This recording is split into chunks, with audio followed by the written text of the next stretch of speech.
Paris was never supposed to be this quiet. Not in July, not near the Eiffel Tower, not at 11 in the morning, when the sun breaks through a light summer haze and catches the iron lattice in the way that has launched 1,000 postcards, 1,000 perfume campaigns, 1,000 promises of what a certain kind of life was supposed to look like. And yet, if you walked the Champ de Mars last summer, something was off. The vendors were there, the police were there. The tower was there, exactly where Gustave Eiffel planted it in 1889, rising 300 meters into a sky that seemed indifferent to everything happening beneath it. But the crowds, the dense, delirious, shoulder-to-shoulder crowds that Paris had built an entire economy around were thinner. The queues were shorter. The cafes at the base had tables that stayed empty past noon. You probably noticed it, if you were paying attention. Most people weren't. Most people never are, until the moment the thing they took for granted is already gone. This is a story about the world's most recognized structure and the city it was built to represent. It is a story about what happens when the symbol outlasts the empire that created it. And it is a story about how something can stand perfectly upright while quietly collapsing from the inside, because that is exactly what is happening to Paris right now. If you want to watch empires fall in real time, before the rest of the world catches on, subscribe. We document the decline that mainstream media refuses to cover. The Eiffel Tower drew 82 million visitors in the decade before the pandemic. 82 million people who flew, trained, and drove to stand beneath something made of recycled iron and look up. It generated nearly €1 billion for Paris's tourism economy annually. It was, by almost any measure, the most visited paid monument on the planet. Not a cathedral, not a palace. A temporary exhibition structure that was supposed to be dismantled in 1909 and instead became the defining image of an entire civilization's idea of beauty, romance, and aspiration. That is not nothing. That is, in fact, almost everything. And almost everything is exactly what Paris has been quietly losing. The numbers that followed the reopening after the pandemic were not what the city's tourism board announced at press conferences. Post-2020 international visitor counts to Paris's landmarks, not the city itself, but the iconic structures, the monuments, the gravitational centers of Parisian mythology, began showing a pattern that nobody on the official side wanted to discuss openly. Occupancy in luxury hotels within the 1st and 8th arrondissements remained below pre-pandemic levels well into 2022 and 2023. Retail closures on the Champs-Élysées, once called the most beautiful avenue in the world, hit a rate that prompted the city to launch an emergency revitalization plan. The avenue that Haussmann built as a statement about French civilization had begun to look, in certain stretches, like any other struggling high street in any other post-industrial European city. But the Eiffel Tower, as a symbol, tells a different story than the raw tourism data. To understand what is really happening, you have to go back further, much further. Because the pattern now unfolding in Paris is not new, it is ancient, and the cities that went through it before Paris have names you already know. Think of Constantinople in the early 15th century. At its height, it was the center of the known world, the bridge between East and West, the keeper of Roman law and Orthodox faith, the city that every merchant, every diplomat, every conqueror measured himself against. Its walls had held for 1,000 years. Its monuments were incomprehensible in their scale. And yet, in the decades before its fall in 1453, something quiet happened. The population began to shrink. The outer districts emptied first. The great families left, slowly, discreetly, not in panic, but in the careful, deliberate way that people leave when they have decided the trajectory is irreversible. Constantinople's symbol stood. Its people had already made their calculation. Paris is not Constantinople, but the geometry of the decline rhymes in ways that should make anyone who pays attention deeply uncomfortable. Here is the first crack, and it is deeper than it looks. Tourism to Paris has not simply slowed, it has changed its character. The visitors who returned after the pandemic arrived differently, more cautiously, with shorter stays, lower per capita spending, and a measurable preference for peripheral experiences over the monumental center. A former senior manager at one of the grand hotels near the Trocadero described it this way in an interview that was never published in the French press. "We had visitors, yes, but they came to take the photograph and leave. The ones who used to stay 4 nights, dine twice, buy something on the Rue du Faubourg Saint-Honoré, they stopped coming, or they started going somewhere else." That shift from immersive to extractive tourism, from spending to documenting, is not unique to Paris. But in Paris, it lands with particular force because the entire economic architecture of the city was built on the assumption of the extended, reverent, high-spending visitor. The one who came not just to see the tower, but to be transformed by the idea of the city it represented. When that visitor type disappears, you do not lose just revenue. You lose the engine that keeps the mythology alive. And without the mythology, the symbol becomes a structure. The Eiffel Tower itself has not been immune to the operational consequences. Strikes by workers at the tower's operating company, Société d'Exploitation de la Tour Eiffel, have closed the monument multiple times in recent years. In 2024, most visibly, sending tourists who had planned their entire trip around a single ascent back to their hotels with a photograph of a locked gate. The closures received brief coverage in international media, a few sardonic tweets, and then silence. But for anyone tracking the signals, the image of the world's most famous structure locked, dark, and inaccessible on a clear afternoon was not a footnote. It was a frame. Because here is the thing about symbols. They do not just represent the thing they were built to represent. They absorb it. The Eiffel Tower does not merely stand in Paris. For most of the world's population, the Eiffel Tower is what Paris means, not the language, not the philosophy, not the food. The tower, the silhouette, the light show at midnight. And when the tower is locked, it is not just a monument that is closed. It is the idea of Paris that becomes inaccessible. And once an idea becomes inaccessible often enough, people begin to wonder whether it was ever really theirs to access. But the closures and the shifting tourist profile are only the surface of what is happening. Beneath them runs a pattern that is structural, not cyclical, and it is the kind of pattern that historians recognize only in retrospect, which is to say, too late. Paris has been living on symbolic capital for 3 decades. Since the early 1990s, the city's economy has been increasingly organized around what it represents rather than what it produces. Finance migrated to London, then began its own fragmentation after Brexit, with partial flows back to Paris, but never in the concentrated, committed way the city's boosters promised. The tech sector, despite the best efforts of La French Tech and the Macron government's Startup Nation campaign, never achieved the critical mass required to replace the old industrial base. What grew instead was tourism, luxury retail, fashion, and gastronomy, all of which depend, fundamentally, on the world continuing to believe that Paris is the center of a certain kind of civilization. That belief is fraying, not collapsing, not gone but fraying. And fraying beliefs are the most dangerous kind, because they do not announce themselves. They thin, quietly, like worn fabric, until one day the thread breaks somewhere unexpected and the whole structure falls faster than anyone predicted. A veteran Paris-based property consultant who has worked the luxury residential market for over 20 years described a conversation she had with a longtime client, a Belgian industrialist who had owned an apartment near the property consultant, Palais Royal, for 15 years. He sold in late 2022. Not because of the price, which remained high, not because of the building.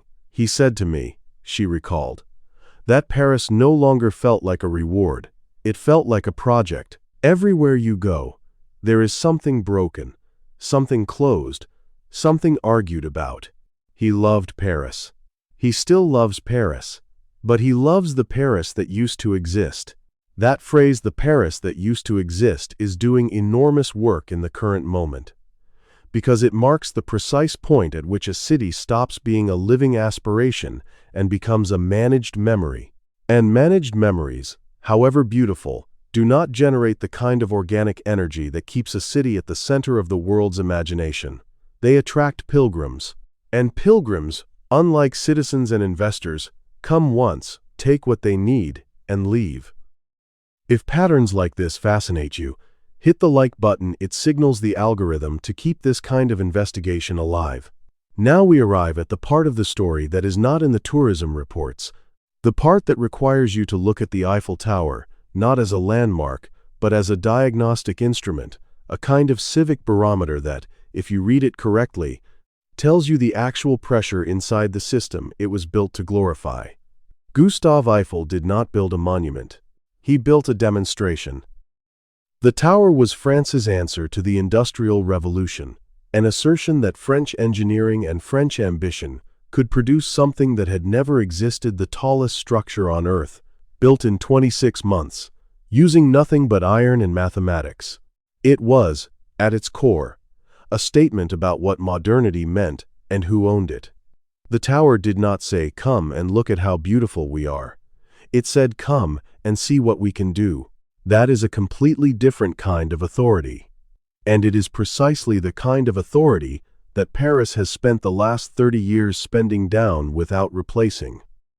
The cities that are gaining the kind of gravity that Paris once monopolized are not doing so by out-romanticizing it. They are doing so by out-producing it. Singapore built a skyline and a legal framework that made it the most efficient financial jurisdiction in Asia. Tokyo maintained a level of civic infrastructure and cultural output that continues to generate genuine global prestige independent of any single landmark. Even Lisbon, smaller, poorer, less architecturally spectacular than Paris by almost any measure, has generated a decade of authentic energy by positioning itself as a place where something is actually being built, not merely preserved. Paris, by contrast, has increasingly positioned itself as a museum of itself. The monuments are curated, the neighborhoods are protected.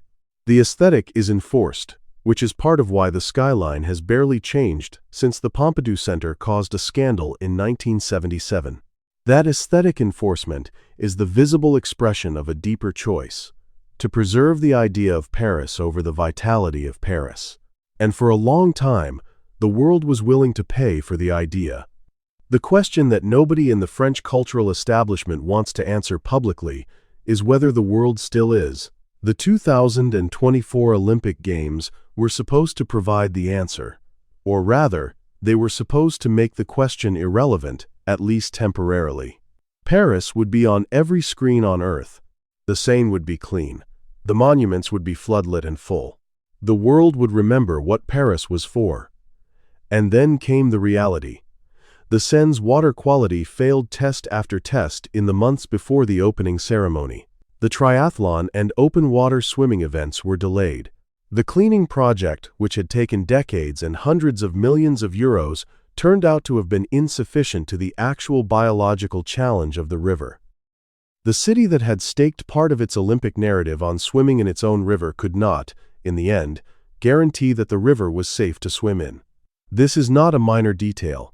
It is a parable. Not because it was a catastrophic failure athletes eventually competed, the games continued. Paris delivered a spectacular opening ceremony that reminded the world of what French theatrical intelligence looks like at its best. But because it illustrated, precisely, and publicly, the gap between the Paris that is performed and the Paris that exists, the city that curates its image with extraordinary sophistication could not solve a problem it had been trying to solve since 1990. The gap between intention and infrastructure, between symbol and substance, was visible to everyone with a testing kit and a calendar, and that gap is exactly where empires go to die. Not in the dramatic moments, not in the sackings and the battles and the declarations of bankruptcy, in the slow, grinding accumulation of moments when the system cannot deliver what the symbol promises. When the locked tower gates stack up, one by one, alongside the empty storefronts and the failed river cleanings and the surveys showing that international high-spending visitors are recalibrating their destinations. Rome did not fall when the Visigoths arrived in 410. It fell in the 200 years before, when the system stopped being able to maintain the roads, the aqueducts, and the administrative coherence that had made it the only city in the Western world that mattered.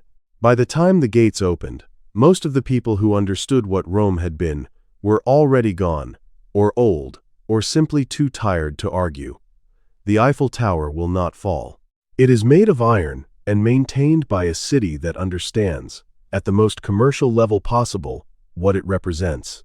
It will be repainted every 7 years, lit every night, photographed 1,000,000 times daily. It will remain the most recognizable structure on Earth for the foreseeable future. None of that is in doubt. What is in doubt? What the data, the testimonies, and the patterns of the last decade have begun to make legible, for those who are willing to read them, is whether the tower will continue to mean what it has meant, whether it will remain the symbol of a civilization in its prime, or whether it will quietly complete its transformation into something different, the beautiful, melancholy remnant of a city that was once the center of the world's imagination and is now, slowly, becoming its most magnificent memory. That is the distinction that matters. A symbol can stand while the thing it symbolizes declines. The Colosseum is still standing. Nobody confuses it for the capital of a functioning empire. The signs were always there, if you knew how to read them. The boutiques that closed on the Rue Saint-Honoré and did not reopen. The Chinese luxury shoppers who redirected their spending to Singapore and Seoul, after quarantine and geopolitical friction, made Paris logistically inconvenient. The tech founders who chose Lisbon and Berlin and Amsterdam for their European headquarters and let Paris be the city where they held conferences and had dinner.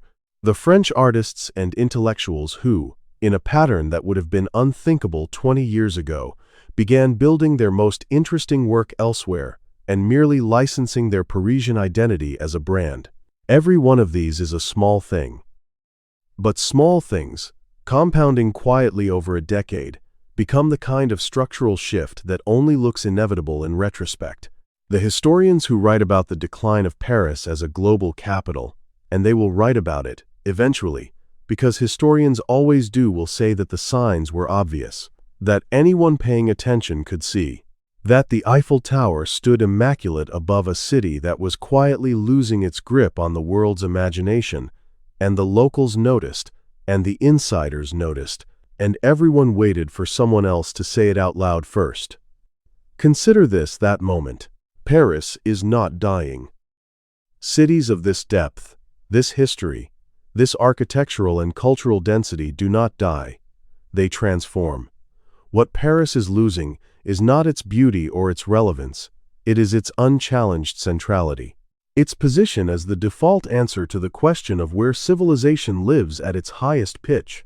That position, which Paris held with near-complete authority from roughly the mid-19th century through the late 20th, is now contested in a way it was not even a decade ago.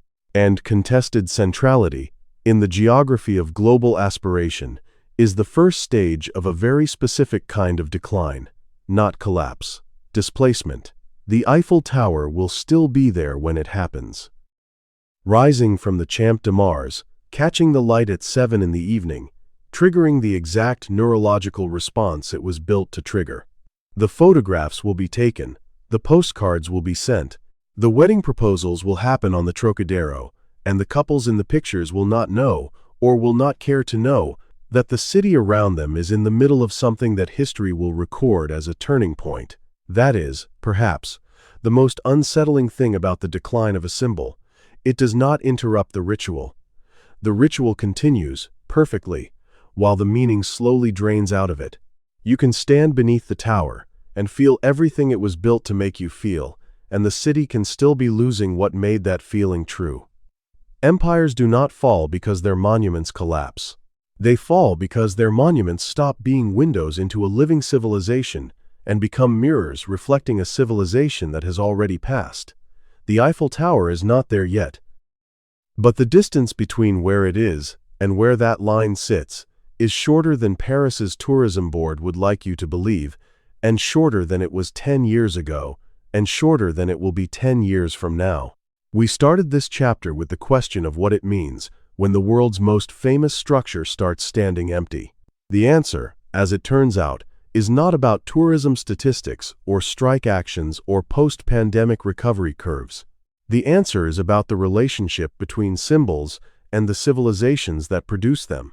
When the symbol outlives the vitality that gave it meaning, it does not disappear. It persists, luminous and exact, as the most eloquent possible record of what was lost. Paris has not lost it yet, but the city is at that particular moment in an empire's history recognizable. If you've studied enough of them, when the people who understand what is happening are already making decisions based on what comes next, while the people who don't are still booking tickets to stand beneath the tower and feel that everything is fine, empires don't fall in a day, they fall in patterns. If you want to keep watching the next ones collapse before everyone else notices, subscribe and tell us in the comments which city you think we should document next. The next chapter is already loading.